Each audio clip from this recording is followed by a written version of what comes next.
कंपनीसाठी, माझ्यासाठी, स्वतःसाठी सुद्धा त्याला वाटत असेल ना ही एक चांगली मोठी संधी आहे आणि त्यात त्याचं काहीच चुकत नाहीये.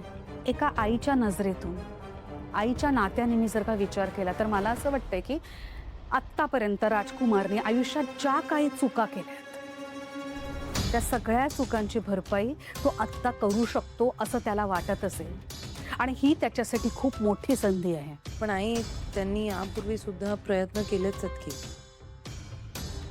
हो, प्रयत्न केले पण दुर्दैवाने त्याला यश नाही मिळालं. पण तेव्हा परिस्थिती वेगळी होती, आत्ताची परिस्थिती अगदी वेगळी आहे. या गुरुकुलाच्या मॅटरमध्ये म्हणशील तर वकिलांशी माझं बोलणं झालं.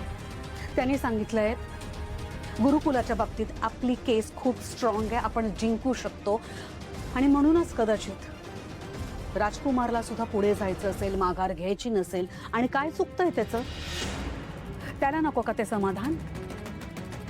या सगळ्याचा मी विचार केला आणि माझा निर्णय बदलला. चालेल ना? नाही हो आई, अय्या तुम्हाला माहिती आहे आता मला किती बरं वाटतं. म्हणजे तुम्ही सगळा यांच्यासाठीच, यांच्या भविष्याचा विचार करून करताय. मी बरं झालं इथे आले आणि तुम्हाला असं सगळं विचारलं. आता मला शांत झोप लागेल बघा. जा झोप जा. हो आई, गुड नाईट. गुड. येते.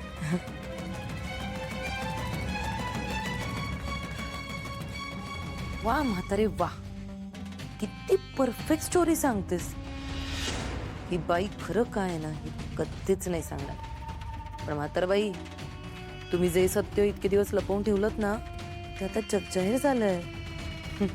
ते घरातल्या सगळ्यांना माहितीये.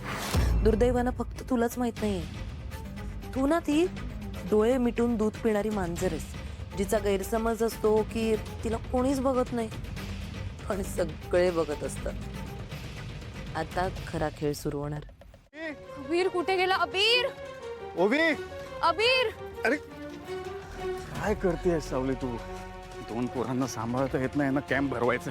एक मिनिट. शुक शुक, इथे थांबा. काय बोलला तुम्ही? मग तुझी चूक आहे सावली. माझी चूक आहे? मग काय बोलताय?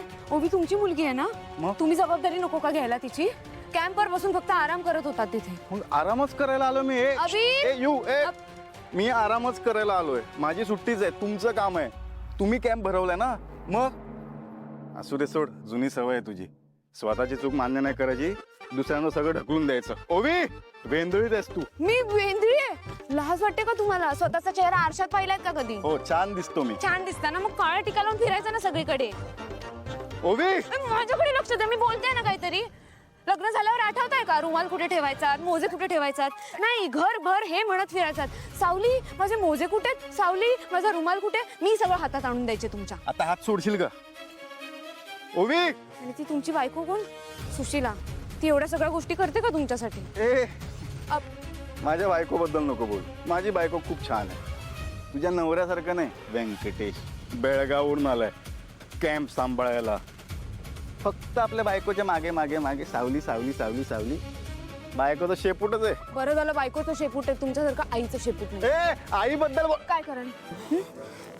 हे बघ सावली, मी ना 100 वेळा माझी चूक मान्य केली आहे. हा, तू कधी तुझी चूक मान्य केली? माझी चूक कधी नसायची, तुमची चूक असायची. मग ते डिवोर्स पेपर काय? काय पाऊस कुठून आला? ढगातून. अरे बापरे, ढगातून आला. मला वाटलं जमिनीतून येतोय की काय. चला आता आडोशाला कुठेतरी. हे बघ, पोरांना शोधायचं सोडून आडोसा शोधायचा आहे तुला.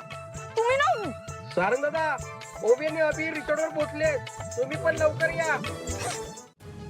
खंड्या फोन स्विच ऑफ करून कुठे गायब झाला रे बाबा तू? राज, हा, काय चाललंय तुझं नक्की? काय तू कॉन्स्टंटली त्या फोन मध्ये डोकं घालून थांबलायस? कोणाला एवढे कॉल ट्राय करतोयस? खंड्याला फोन करतोय ग. एक महत्वाचं काम आहे, तोच वाजवू शकतो.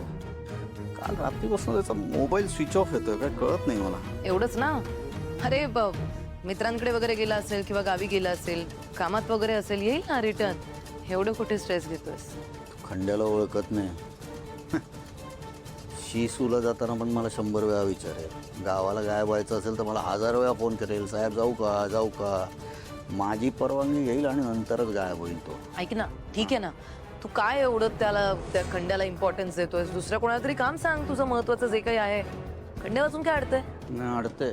माझं खंड्याच्याशिवाय काहीच होऊ शकत नाही. ते काम खंड्याच वाजवू शकतो. माहिती नाही, मला जरा मला डाऊट येतोय. तो कुठेतरी अडकलाय किंवा त्याला कोणीतरी अडकवलंय. म्हणजे नक्की काय म्हणायचं तुला? तुला कोणावर डाऊट आहे का? माझा कशाला कोणावर डाऊट असेल? अरे हां, तो डिपार्टमेंटचा माणूस आहे ना, त्याला सांगतो ट्रॅकिंगला लावायला त्याचा मोबाईल.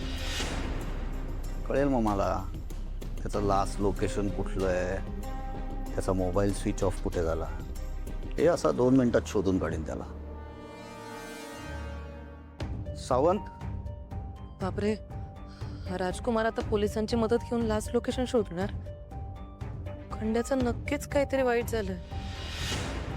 काल अचानक माझ्याशी बोलता बोलता ज्या पद्धतीने तो गायब झालाय ते पाहता तो जिवंत असेल की नाही यातच शंका वाटते आता मला.